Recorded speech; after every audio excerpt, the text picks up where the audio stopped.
నేను రీసెంట్‌గా మా ఫ్రెండ్ వాళ్ళ అమ్మాయి అమెరికా వెళ్తుంటే సెండ్ ఆఫ్ ఇవ్వడానికి వెళ్ళానండి.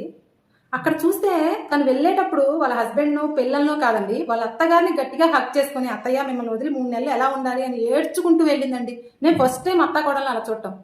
నాకేమనిపించిందంటే, నెక్స్ట్ డే వాళ్ళ ఇంటికి భోజనానికి వెళ్ళినప్పుడు వెంటనే వాళ్ళ మామగారు కూర్చొని భోజనం చేస్తూ ఉంటే మాతో పాటు మామగారిని అడిగాను.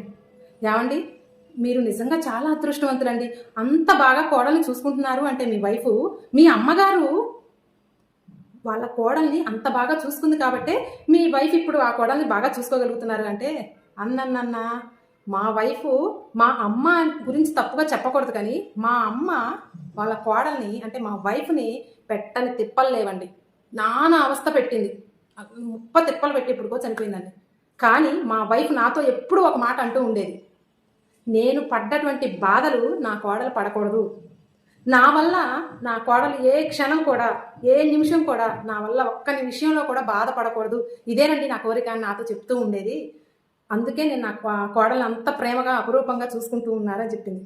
నాకు భలే సంతోషంగా అనిపించిందండి. నేను పడలేదా మా అత్తతోటి? ఇప్పుడు నా కోడలు నేనెందుకు పట్టకూడదు అని ఆలోచించే అత్తలను చూశాను కానీ, నేను పడ్డ బాధలు నా కోడలు పడకూడదు అని ఆలోచించే అత్తలున్నారు చూసారా? అలాంటి ఆలోచించే అత్తలు, అలాగే అత్తల్ని అర్థం చేసుకొని మసులుకునేటటువంటి కోడళ్ళు ఉన్న ఇల్లు స్వర్గసీమండి.